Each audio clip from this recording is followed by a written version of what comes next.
attention. Et nous en sommes maintenant à la période de questions et de réponses orales.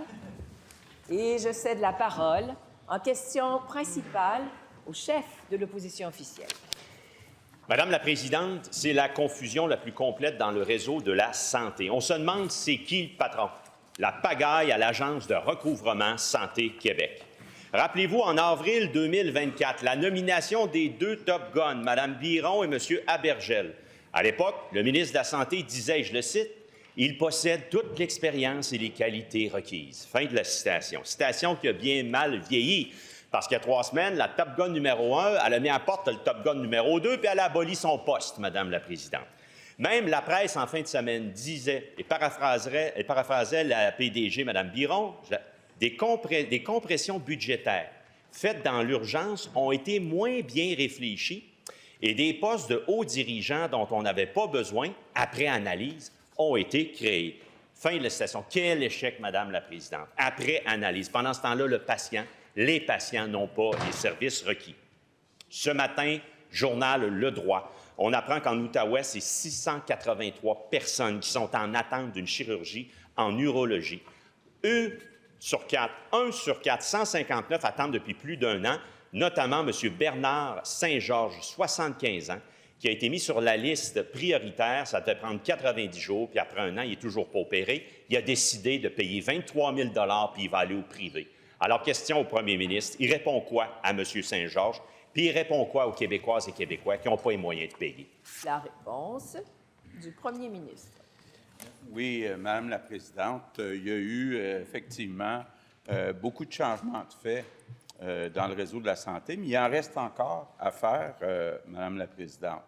D'abord, rappelons-nous que pas plus tard qu'en janvier dernier, on a pu donc s'entendre avec les syndicats d'infirmières et que depuis janvier, bien, on peut répartir les infirmières en fonction des besoins, ce qui n'était pas possible, ce que les gouvernements, autant du Parti libéral que du Parti québécois, n'avaient pas fait, parce qu'effectivement, c'est difficile de négocier avec les syndicats d'infirmières.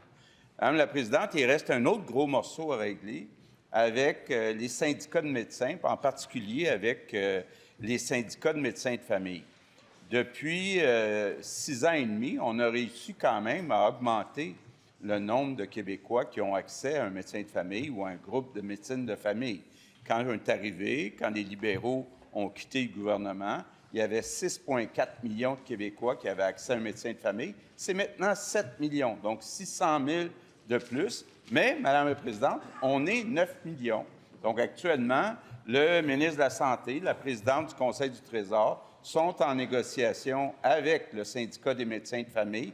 Il faut que chaque Québécois ait accès à un médecin de famille ou à un groupe de médecine de famille. Sinon, c'est impensable d'avoir un réseau efficace. Donc, on ne baissera pas les bras comme le fait le gouvernement libéral.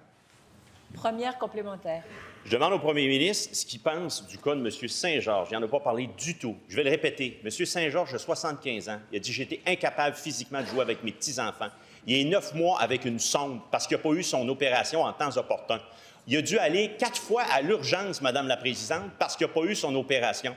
Là, il va prendre 23 000 de ses poches pour aller se faire opérer début avril parce que le réseau public l'a abandonné, la CAQ l'a abandonné. Il répond quoi à M. Saint-Georges? La réponse du premier ministre.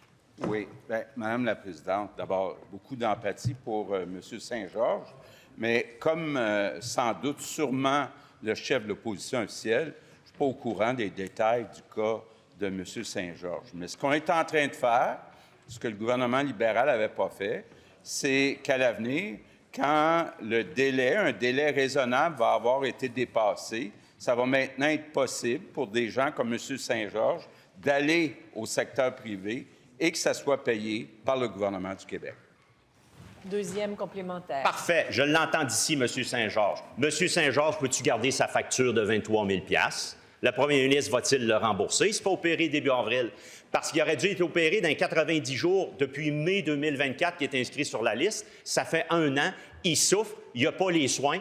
Puis ça va contre ses principes. Il le dit dans l'article. Ce n'est pas un cas particulier. Ce sont plus de 160 au-delà d'un an en urologie qui n'ont pas les services. Lui, il a les moyens de payer, il y en a qui n'ont pas les moyens. Est-ce qu'il garde sa facture, M. Saint-Georges? La réponse du premier ministre. Bien, Madame la présidente, le chef de l'opposition officielle a sûrement assez d'expérience pour savoir que quand on adopte des projets de loi, puis ensuite des règlements, bien, habituellement, ce n'est pas rétroactif. On n'ira pas dire, bien, tous ceux dans les 25 ou les 50 dernières années qui ont utilisé un certain système, bien, maintenant, vont pouvoir avoir droit au nouveau système de façon rétroactive. Madame la présidente, on est en train d'améliorer les listes d'attente. Il y a encore du travail à faire. Grâce à l'entente avec les infirmières, on va avoir plus de flexibilité pour, entre autres, les salles d'opération. Donc, Madame la présidente, on avance, mais il reste à régler les dossiers avec les syndicats de médecins. Troisième complémentaire. Incroyable. Inacceptable. Il vient de dire à M. Saint-Georges, pas rétroactif. Il est en train de conseiller, dans le fond, à M. Saint-Georges, peut-être, attendez donc encore un autre mois, un autre 2 mois. Attendez donc 1 an et demi, parce que là, vous allez tomber dans un batch qui vont être remboursés. Fait que le 23 000, payez-le pas tout de suite, payez-le plus tard. Souffrez un autre 6 mois quand ça fait 1 an que vous souffrez. Vous avez été 4 fois à l'urgence, vous n'avez pas eu les soins, puis ils sont 683 en Outaouais à être dans ce cas-là. C'est ça que le premier ministre lui dit. Désolé, c'est pas rétroactif. La réponse du premier ministre. Oui. Ah, pas de bon sens. Madame la présidente, tout le monde là, qui nous écoute comprend que le premier ministre du Québec ne peut pas être au courant de chaque cas. Donc, avant de dire « voici ce qui va arriver à M. Saint-Georges », vous allez me permettre de prendre connaissance du dossier, puis on va revenir au chef de l'opposition officielle.